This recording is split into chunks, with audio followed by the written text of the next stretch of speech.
Gerrie Fourie has spent over 11 years at the helm of Capitec and grown the finance house dramatically in that time. Customer base grew from 5 million when he took over as CEO in 2014 to over 24 million customers now. The bank has branched out into life insurance, mortgage and vehicle loans and is looking to grow its recently established business banking arm.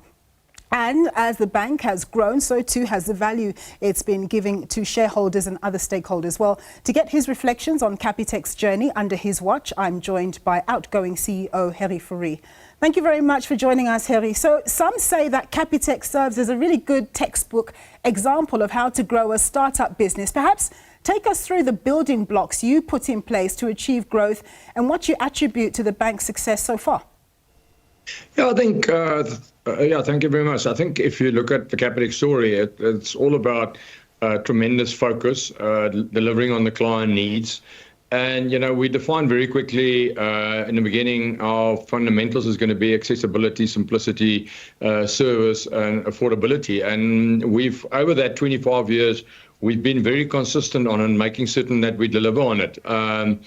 I think one lesson is nobody gave us a chance 25 years ago against the other big banks. And we've stuck to our guns. And I think, we're proud of what we've achieved. So how important have technology and your personnel been in taking Capitec to another level? And will a bricks and mortar environment always be important for banking, given the massive drive to digitization? Yeah, I think if you look at being successful as a company today, your people are critical. We are very obsessed in who we appoint and developing our own staff, growing our own timber. Technology is, the one thing I've learned is that if you look at tech, it's like a new car. Every 5-6 years, you need to upgrade it or change it. I think data is critical because you really need to understand your client and understand where you're going. And for us, data is important. Our business model is different to the new banks. Everyone believes digital is the answer. We've got over 13 million clients on our digital platform, but we believe the client still wants that personal interaction, and that's why we've still got over 880 branches. We're still going to open up another 20 because it gives us the ability to connect with our client base and to sell into that client base, which for us is very extremely important. Yeah. So now we've heard that the area of business banking is said to be the new frontier for Capitec. How are you guys doing things differently for SMEs that often complain that the formal banking sector has not really been understanding in lending, up-and-coming businesses that don't necessarily always have things like collateral? Yeah, I think that's where we're different. We're using our experience on the retail side of unsecured lending. As you know, that's our predominant focus on the credit side. So we're using all our experience there to do what I call cash flow lending. So you score the individual on the cash flow that he generates.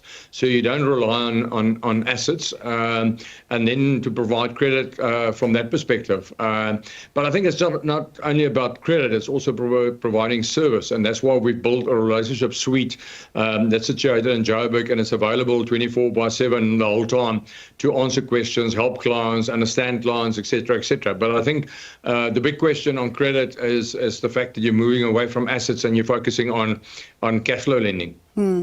So you recently courted some controversy, Gerrie, over comments that you made around unemployment. Did you really say that unemployment could be as low as 10%? And if so, what's your rationale?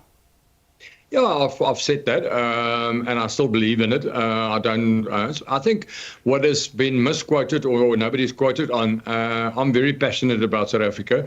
I want South Africa to grow, and I believe the only way to create it grow is when your entrepreneurs are supported and looked after so that they employ people. Look at Capitec.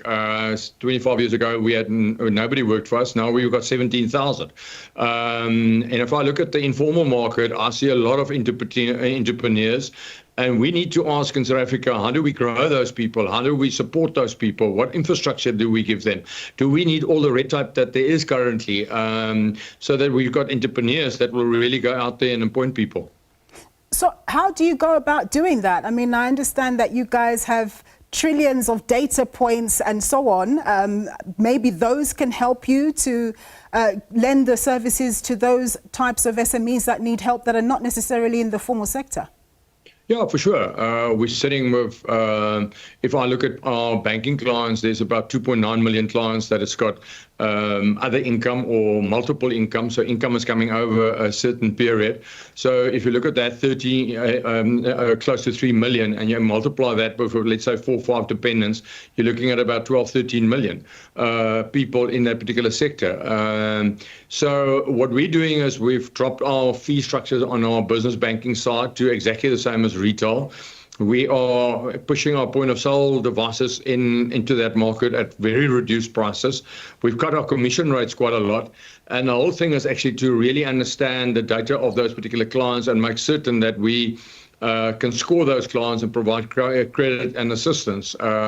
So we've got a strategy in that place, but it's a long-term strategy. It's not an overnight strategy. I think what we need to do in South Africa is to say, how do we all stand together and how do we actually grow South Africa in totality? And yet you deliver such good numbers. I suppose it's really about a volume game. So as far as I understand it, your last day is on the 18th of July. What are you hoping people will say is your legacy? And tell us a little bit about the chap who's going to be taking over from you, Graham Lee. Yeah, I haven't got a legacy. A lot of people have got a legacy. For me, it goes about the Capitec story. I think if you look at what we've achieved in Capitec, it's remarkable. But I think what we can still achieve is also a big opportunity, and I'm extremely positive about it. I think the one legacy that I would like to leave behind is really that ability to look after the client and focus on the client's needs and delivering on the client needs. So I think that is the important. I think that will be the focus of Graham as well. Graham has joined us in 2002. He's been in various other departments, data. He was my business analyst in 2002. So he's got Capitec blood. He's been part of Capitec for close to 23 years.